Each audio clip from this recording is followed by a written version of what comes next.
Hi friends, ఈరోజు అయితే మేము అందరము ఈతపల్లికి వెళ్తున్నాం ఫ్రెండ్స్.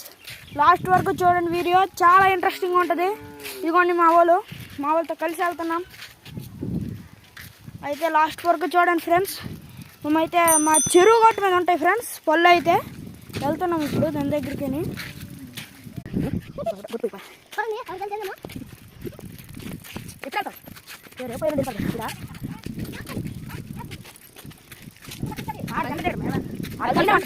మనం దగ్గరికి వచ్చాం, వచ్చింది వీడియో అయితే మాత్రం ఫ్రెండ్స్. దగ్గరికి వచ్చాం, మనము ఈతపల్లి లేవు, మనం చూస్తాం. దగ్గరికి వచ్చాం ఫ్రెండ్స్. ఇదే మా చెరువు. ఒక దగ్గర 80 ఎకరాల విస్తీర్ణంలో ఇది ఉంది. చాలా పెద్ద ఫ్రెండ్స్. ఈ చుట్టూ మనం తిరిగి వెళ్తేనే అది ఫ్రెండ్స్ అక్కడికి వెళ్ళాలి మనం. ఇప్పుడు ఇందాక అది చూపించాను కానీ అది కాదు ఫ్రెండ్స్, దాని దగ్గర లేవు, అందుకే ఇటు రావాల్సి వస్తుంది. అక్కడి వరకు వెళ్ళినంత వరకు వీడియో స్టాప్ చేస్తాం. మీకు చూపిస్తాను, పైకి ఎక్కి చూడండి ఫ్రెండ్స్.